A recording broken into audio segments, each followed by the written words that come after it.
Hello everybody and welcome to the Football Philosophy channel. It's the day before the UEFA Cup tie, the second leg against Granada.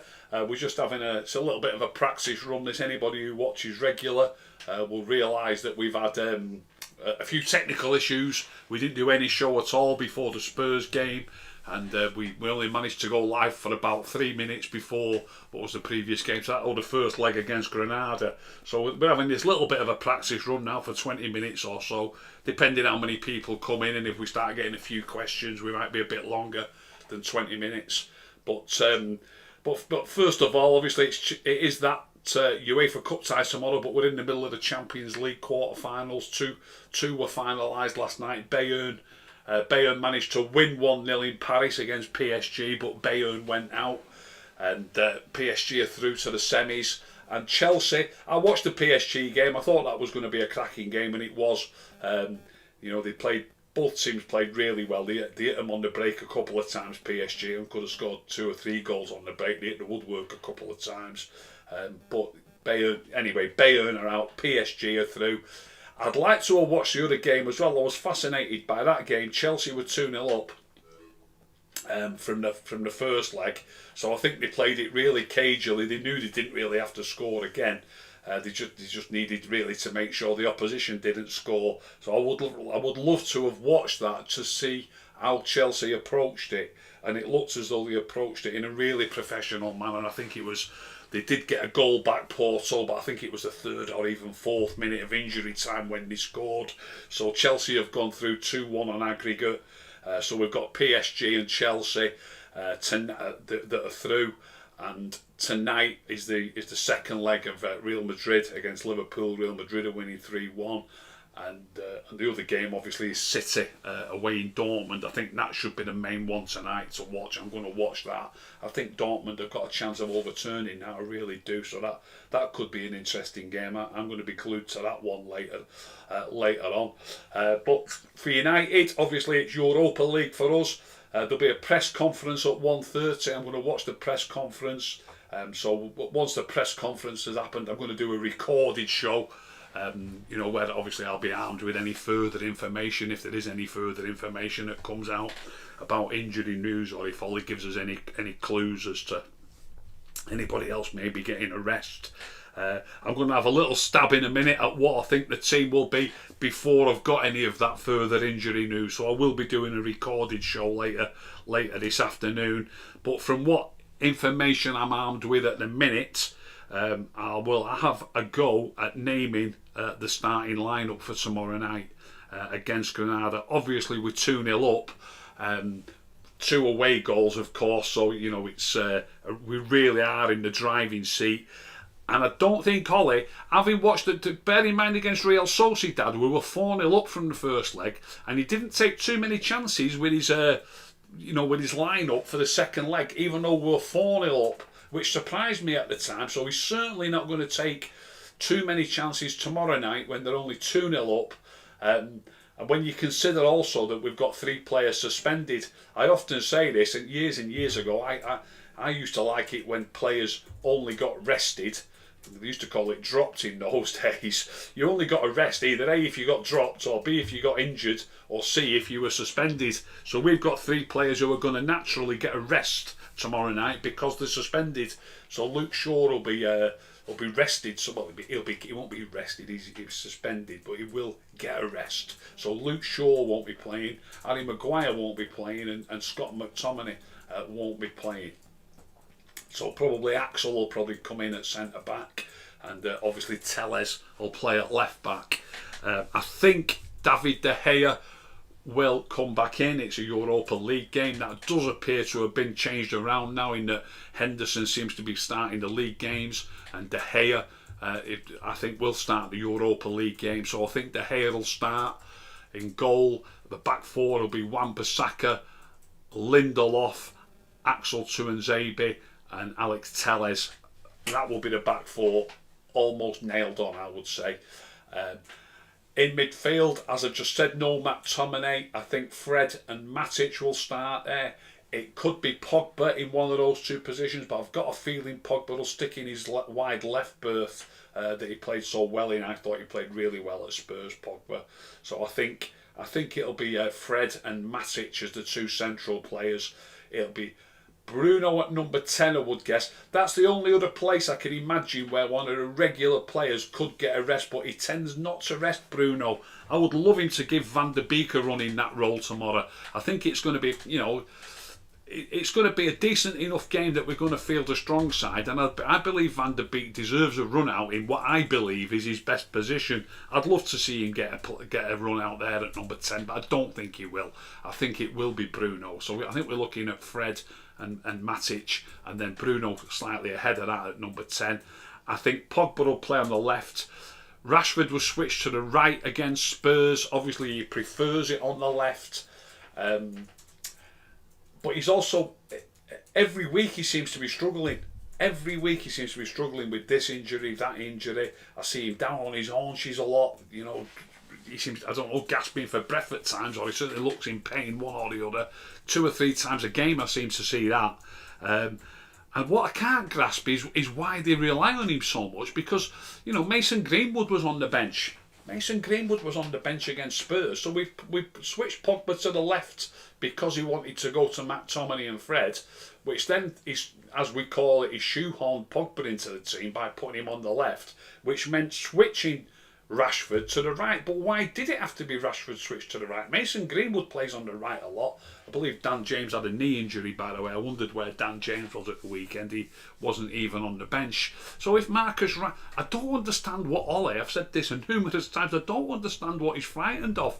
If Marcus Rashford has got the slightest knock, surely just leave him out. Let Pogba play on the left, let Greenwood play on the right. What's the problem? And I do think that that's what will happen.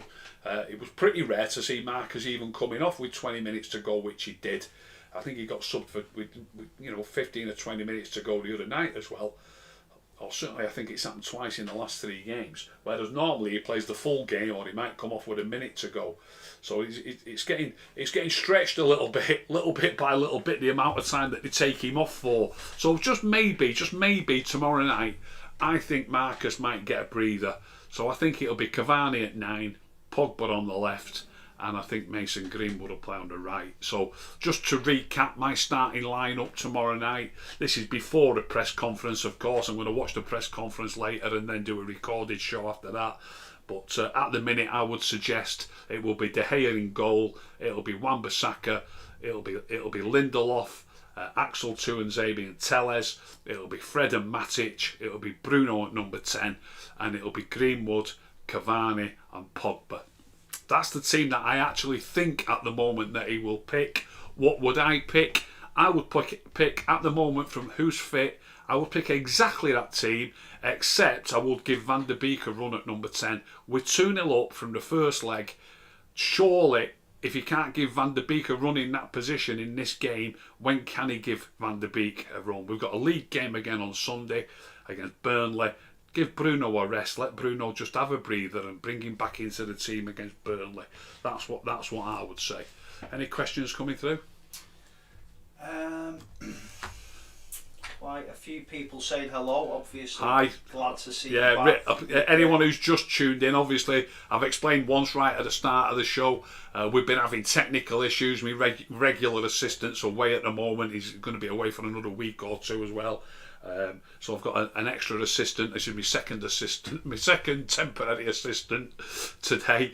So we've managed to get it going. It's sort of a practice run, if you like, to make sure you're ready to go tomorrow evening. So we shouldn't really have any issues tomorrow. So the game's at 8 o'clock tomorrow.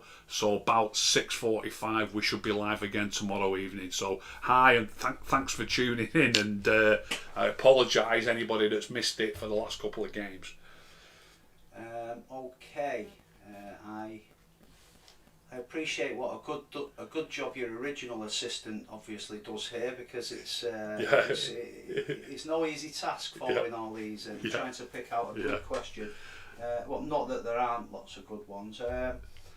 So talking Barca, Barca. Oh, that's his name. That's his name, yeah. Fred, Donny, Bruno, maybe Pogba on the left.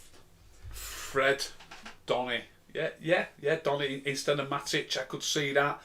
I wouldn't be against it. I do think he'll go with the more solid option. Like, we always talk about the Mac Fred, or McTominay and Fred. People call it Mac Fred these days.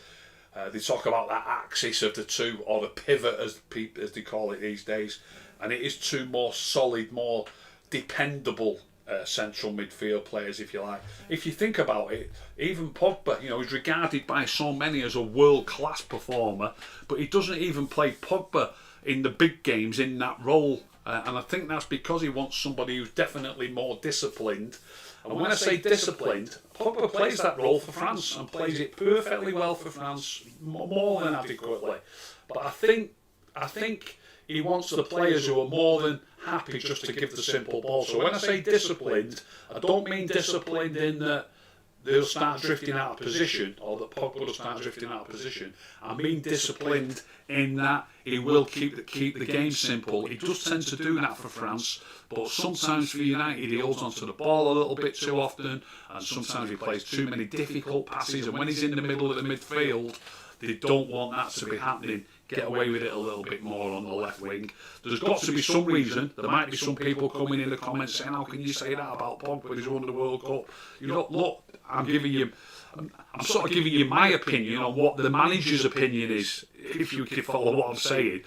There's got to be some reason why, if we were anybody watching, if we were playing Liverpool or City tomorrow, who would be our central midfield pairing? It would be McTominay and Fred.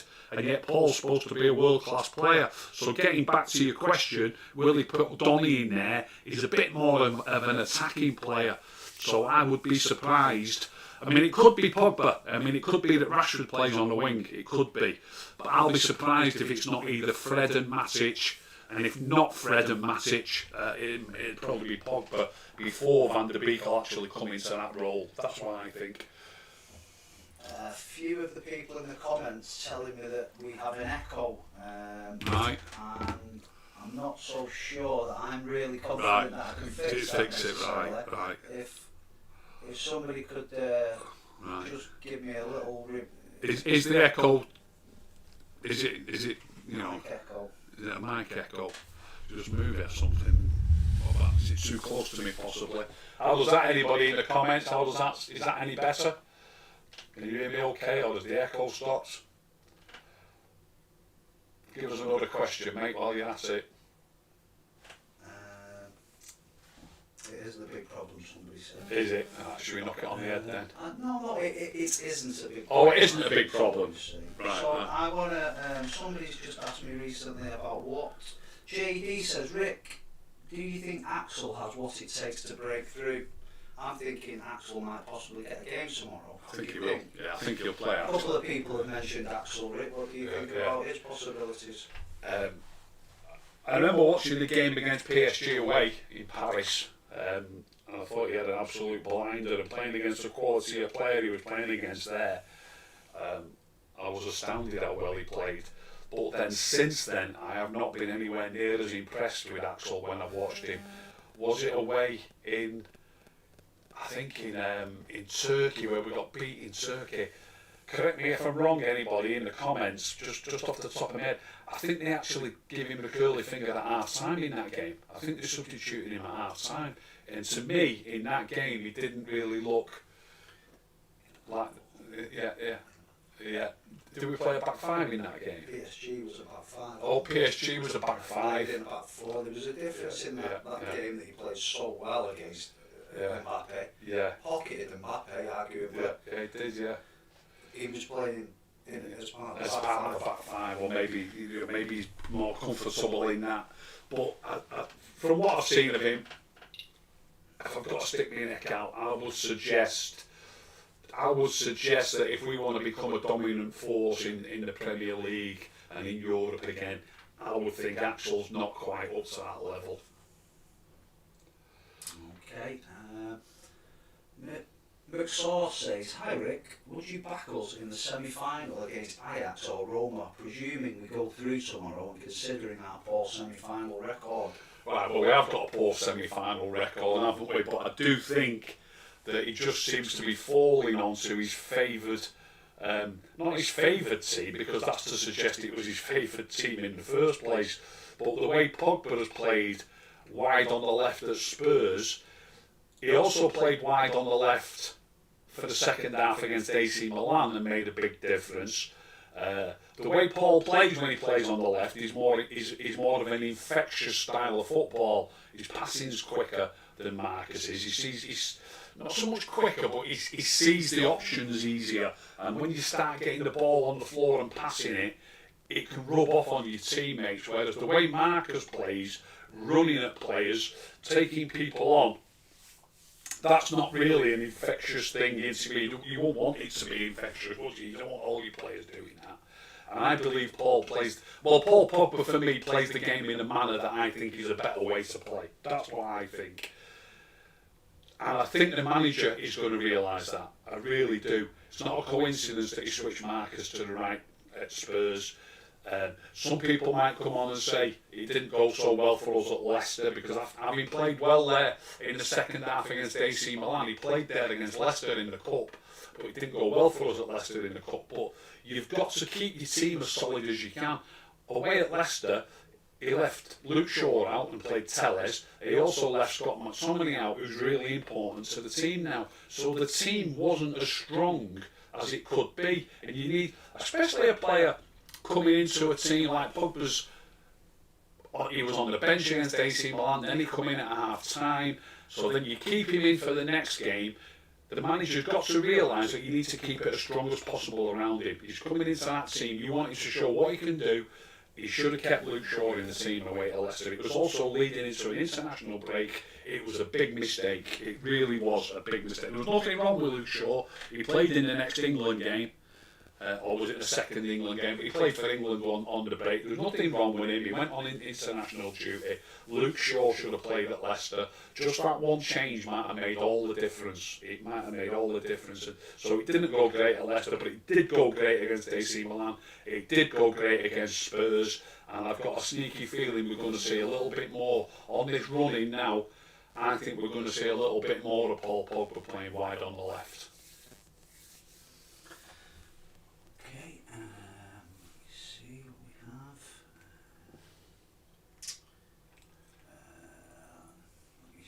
Sorry guys, bear with me 1 second, I'm trying to pick something out. Andrew Ellis says, quick question Ricky, what PSG versus Bayern Munich showed me that Man United are 20 years behind them with Ollie in charge. 20 years behind them. We have beaten PSG twice. I know they knocked us out. We knocked them out once and they knocked us out once, but we have beaten them twice, haven't we, in the last 18 months or so. Just to add to that, JD did actually respond and say 20 years is a bit of an exaggeration, but yeah, we'll never catch them with Ollie at the wheel, Andrew. But yeah, I think it is a bit of an exaggeration, 20 years possibly, but I get where he's I get where he's coming from. Like yeah, when you see them knocking the balls out like that, they do look like really good teams. Look, they are really good teams, aren't they? And I can understand why somebody would think like that. I don't know. I just see United. Well, first of all, just results-wise, we're doing okay. Though we have had a few lucky results, to be fair, to keep us up there in the long run. I don't believe that we're that far off that if maybe one or two signings, maybe even one signing, could make all the difference and getting the right team more often. I believe we'd have more points on the board now if we not rested one or two players. I mean, I just spoke about Luke Shaw getting rested against Leicester. I know that was a cut tie. He also didn't play against Sheffield United at Old Trafford. Some people might say you can't play every game. Maybe you can't, but I'm a believer in trying to get the job done in the game that's in front of you, and then worry about your team for the next game or 10 games down the line, rather than thinking I'm going to rest a player as good as Luke Shaw tonight and then hopefully it'll keep him fresh for 6 or 8 games. I used to say this years ago. used to see people saying we need to rest these players, we're going to have some big games coming up towards the end of the season. If you don't put them games to bed earlier on, you're not going to have any big games later in the season. So, concentrate on the game in hand, the game that's in front of you. Get those points in the bag and see where it takes you. And, if Luke Shaw was now going to be too tired or maybe injured to play this weekend, I would swap that for an extra 6 points in the bag. Do you understand where I'm coming from? Get them points in the bag. I mean, I know that's only 3 points against Sheffield United, and I'm not saying Luke Shaw's been rested in other games where we've dropped points, but we have rested players and we have dropped points that I believe we wouldn't necessarily have dropped if we'd have gone with what I believe is a stronger team in those games. We could be challenging. Okay, kind of staying on this in that kind of area with the set partnerships and teams. The Neely asks, Rick, do you think Maguire and Lindelof are a good partnership? They're decent partnerships, to say the least. They're definitely a decent partnership. How good? I don't know how good. How good is good, if you like. I mean, the defence. The reason I read that question is really because I seem to think that, as you've mentioned in many a show, a solid back four and a set back four is a good starting point. I think, isn't it? You do need to get your back four. I mean, I've just spoken about Luke Shaw, and I won't go off at a tangent again on Luke Shaw, but I've just spoken about him being rested against Sheffield United, being rested against Leicester City.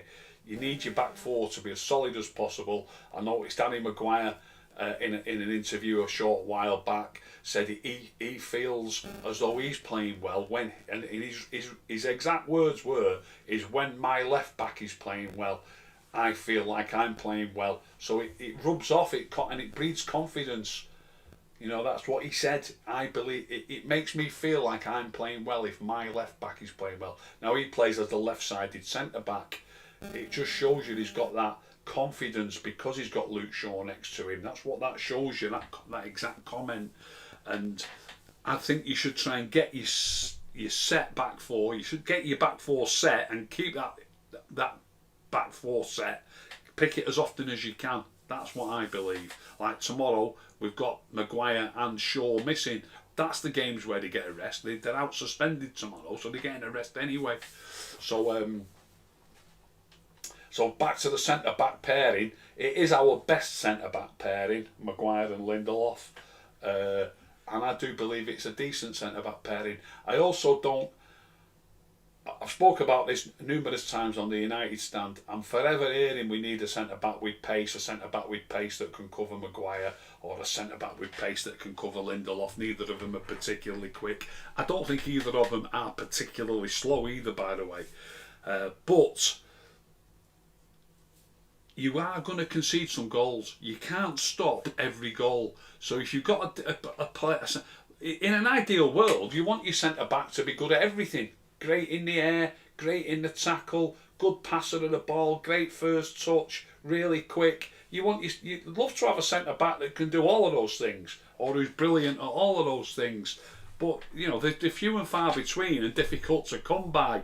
So if you've got a centre-back who's particularly quick, if we were to get another centre-back who's particularly quick and replace Lindelof with that player might not be as good on the ball as Lindelof, and he might give the ball away a little bit more, which I think Eric Bailey does, by the way. You know what I mean? So he's a different player. He's a little bit clumsier than Lindelof, even though he might be a bit more physical and a bit stronger. So you're going to concede goals in a different manner. The ideal, obviously the idea is to not concede, or to concede as few goals as you possibly can, but you will concede some goals. So if you've got a player who's particularly quick, all it means is you're going to concede 1 or 2 goals for different reasons. That's all it means. Okay, taking a look down here. Suya Shetty. Hi, Suyash. Hope you're well, mate. A regular contributor, isn't he? Yeah, He says, "Hi Ricky, why not Diallo on the right wing?" I think he's preferring. if you're thinking about to tomorrow night, maybe, with a possible Dan James injury. Maybe I guess.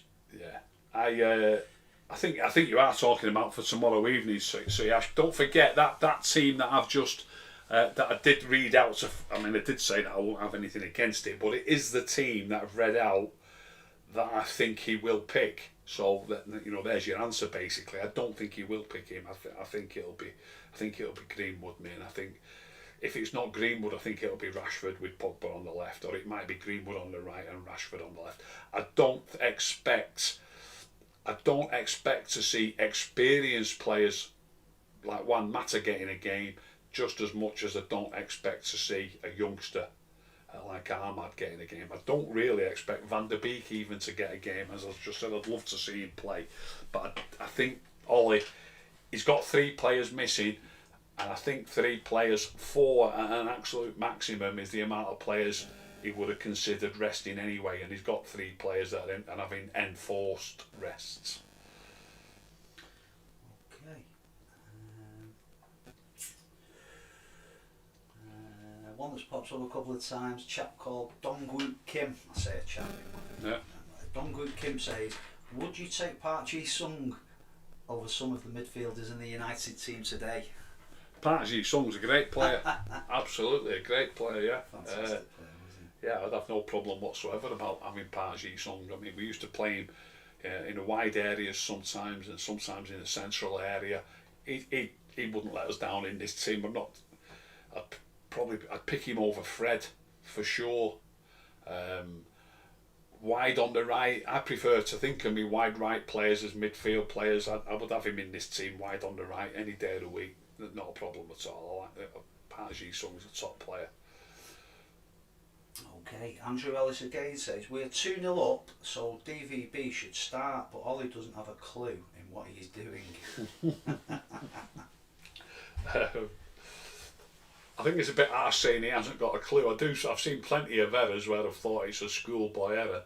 I mean, we could start trying to list them. I mean, it's a schoolboy error not taking Fred off. Every man and his dog on Twitter was saying he's got to get Fred off when we got beat. Was it against PSG he got sent off at Old Trafford, or was it against Leipzig? But yeah, it's against PSG, wasn't it? Yeah. You know, he's made some errors where you can see thousands of people are saying he's got to do this, he's got to do that, and he hasn't done it. What was we touching on there? Oh yeah, he doesn't know what he's doing. So Van der Beek, I think it's a bit harsh saying not giving him a game shows that he doesn't know what he's doing.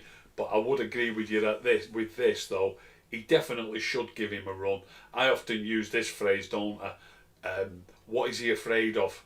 Why is he afraid? It's almost like you haven't got any players to choose from. The way he sticks so rigidly to certain players, and you know, particularly in that number 10 position, Bruno. I noticed the commentator at the weekend saying, you know, not in so many words, but basically said he normally throws his rattle out of the pram when he gets substituted, but he's not too bad today. There's only 30 seconds to play or something. I mean, come on, 30 seconds or a minute to play. Matic came on for him, didn't he, just to shore it up supposedly, but you know, with a minute to play, is that really substituting somebody? Isn't it? Not in my book, no, it's not. So what on earth could go wrong?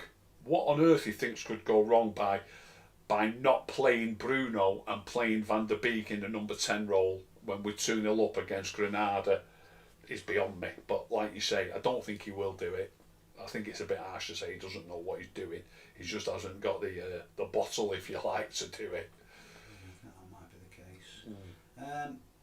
I'm going to ask a question that a chap called Ab16 has put up. He's asked it a few times, and it relates to Rashford, really.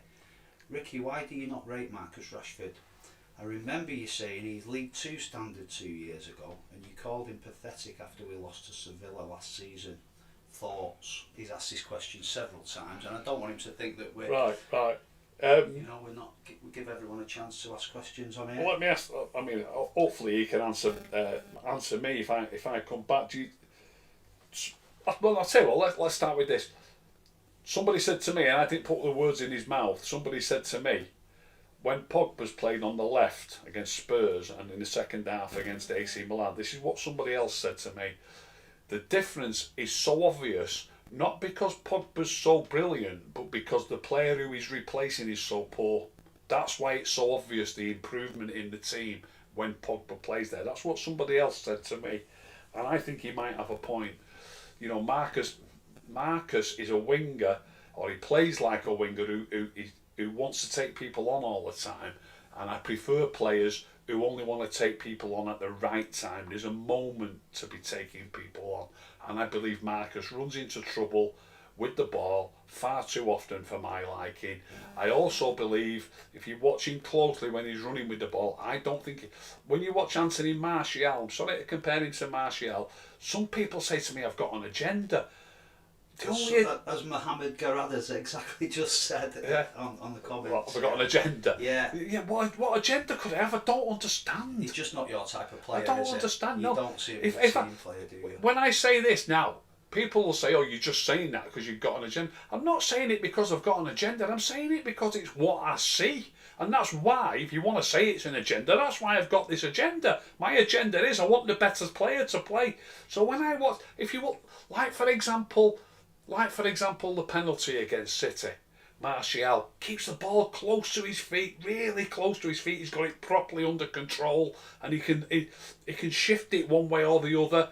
He can beat people. He also doing that with his head up. He's a different level of player to me, Anthony Martial. Now, I don't know what possible agenda. Look, I'm not interested in where the player comes from, how much he cost, whether he came through the ranks. I'm not interested in any of that. I'm really not. Would I like a player from Manchester to be a world-class player? Of course I would.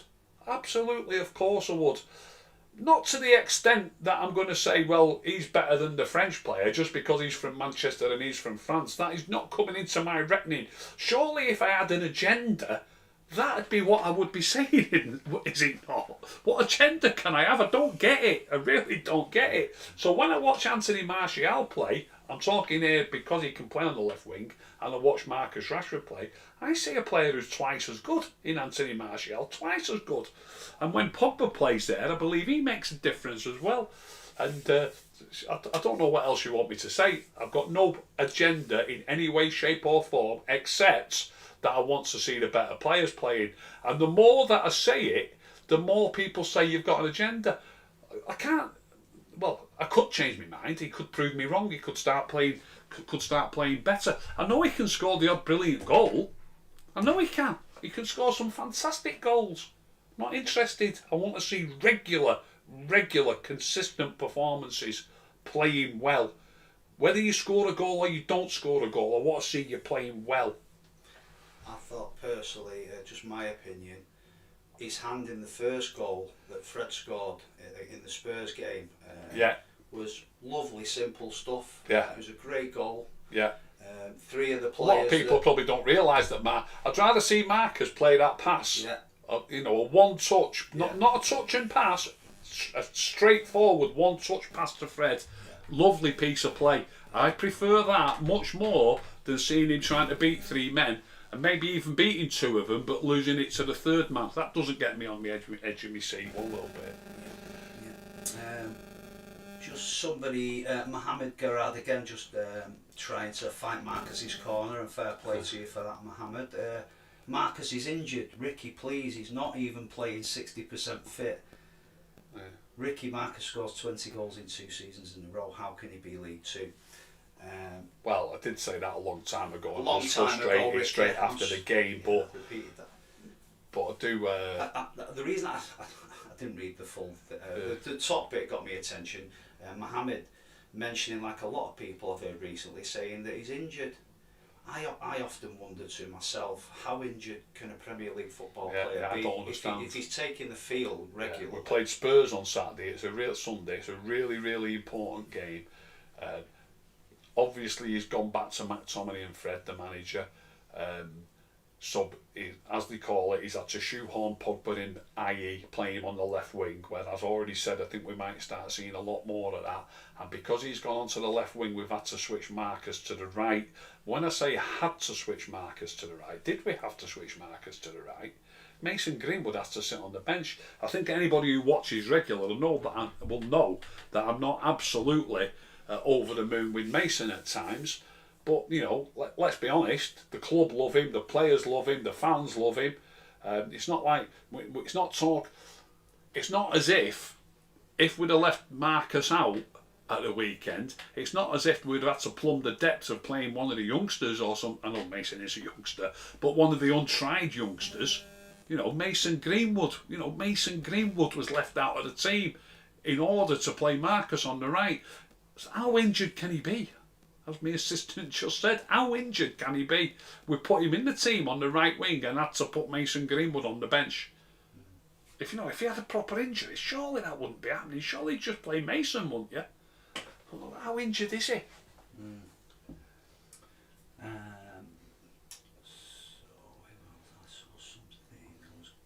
Two more questions we'll have. Two more questions. Excuse me. And it's gone great. It's all technically absolutely over the moon.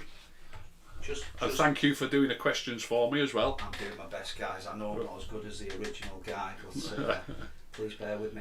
Just to go back to the gentleman that asked the question about Rashid 16. Okay, Ricky, I get what you mean now. Thanks for the insight. So thanks for the comment, mate. You're welcome. Thank you. Somebody in the chat. The comments are flying past me, guys. It's trying to keep up with it. It's a pleasant surprise how many people have joined in, though. To be honest, good. Thank you, everybody who has bothered to look in at whatever time are we? Midday roughly in the UK. I know probably quite a few of you are not in the UK, but 12:25 it is here, and at 1:30 it's the press conference. Okay. So I'm looking forward to that. We'll take one more question. I'm sorry because I'm so slow. No problem. I do apologise. No problem. Would you like to field a question about United best 11 in your opinion?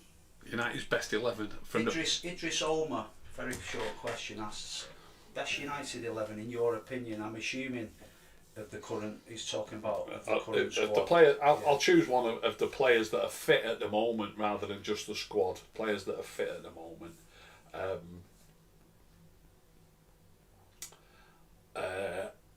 The keeper. I always say this. I'm no expert on goalkeeping. I think they're both top keepers. So I toss a coin for the keeper. Toss a coin for the keeper. I go Wan-Bissaka, Lindelof, Maguire, and Shaw.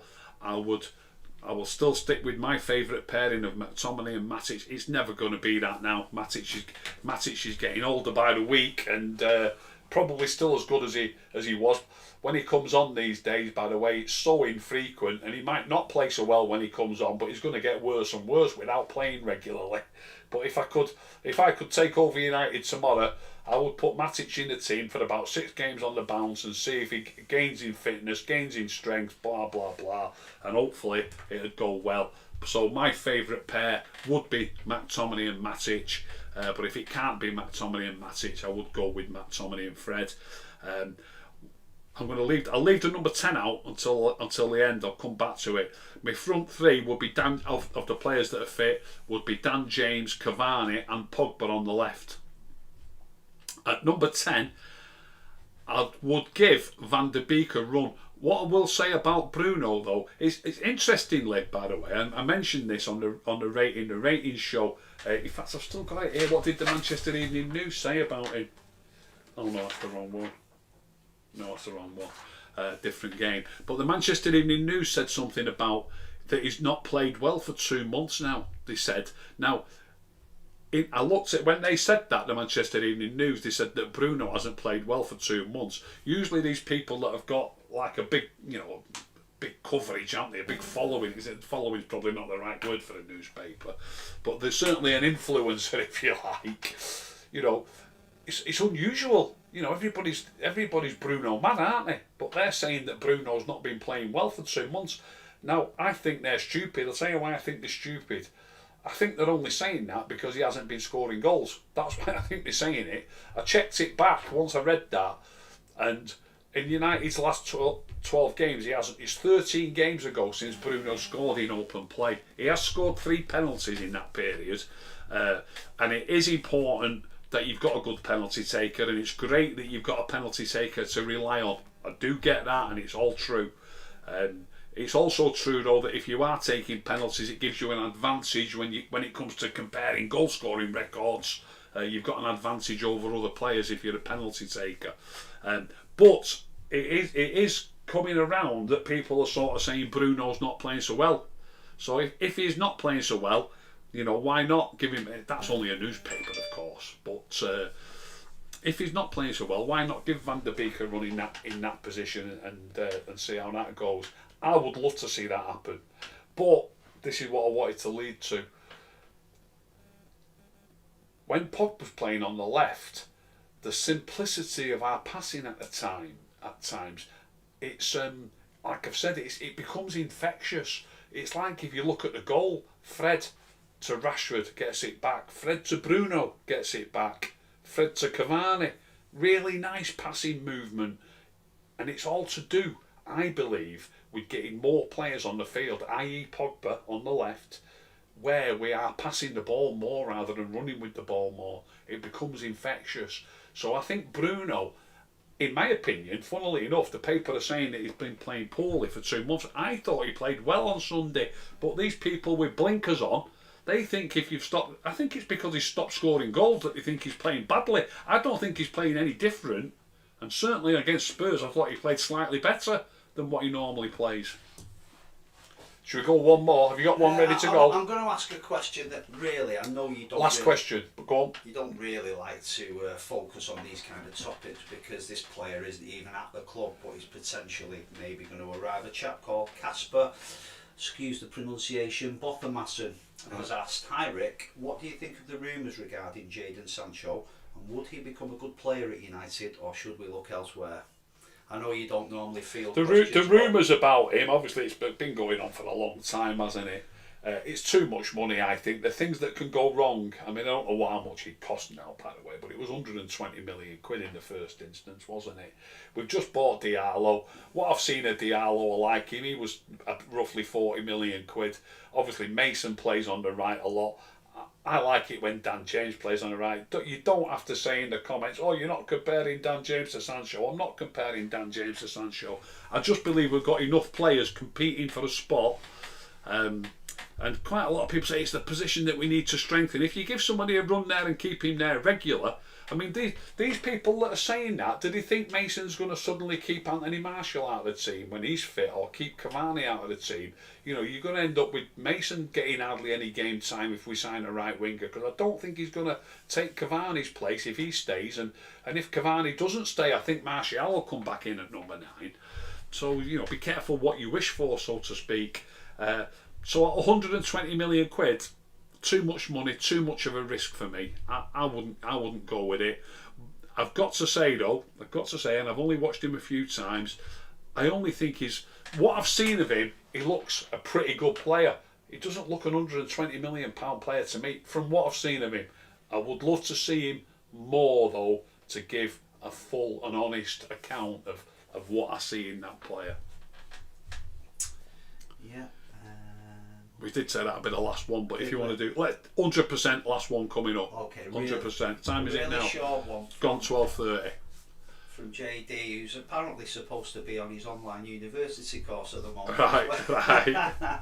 Cheeky chappy. He's asking about Bissouma or Rice, Rick. He'd like to know. Oh, what a question! Different players. I'll tell you what I'd do. I'd love to have them both. Completely different players for me. Rice is more of a solid player, like we used to have. When I say solid, somebody who you expect to stay in that role and not drift too far around the field. Bissouma gets around the field more. Beautiful player, Bissouma, though. I love watching him. Look, I'd love to have them both. If I could only have one, I would probably go Bissouma. Tough question though. Great question, and a real tough one. Just very quick, a quick mention on the Sancho subject. Fergus McKee says he thinks Sancho will be playing tonight. I think he didn't play in the last game. Sancho right, so that'll be interesting. That's a fantastic point. Good point there. Fantastic. Thanks for that. I'll watch it. Looking at that. I think that'll do. We were just hoping that this would all work very well for today. Yeah, thanks for tuning in, everybody. It was about having a little practice run. We've not managed to do the last 2 live shows. It looks like we'll be up and ready to go tomorrow evening. Like I say, it's an 8 o'clock kickoff, so about 6:45 tomorrow evening we'll be live again I don't think there'll be any hiccups. This has all gone off without a hitch. I hope the sound. Somebody was saying earlier that has there been any more complaints about the sound that's been going on? People said the echo fixed itself. I think. Oh, it fixed itself. Yeah. Great news. Great news. Technical shove of the microphone. My technical shove. Right. Thanks everybody. Thanks a lot for tuning in on a what is it, a Wednesday lunchtime. Really appreciate it. I do.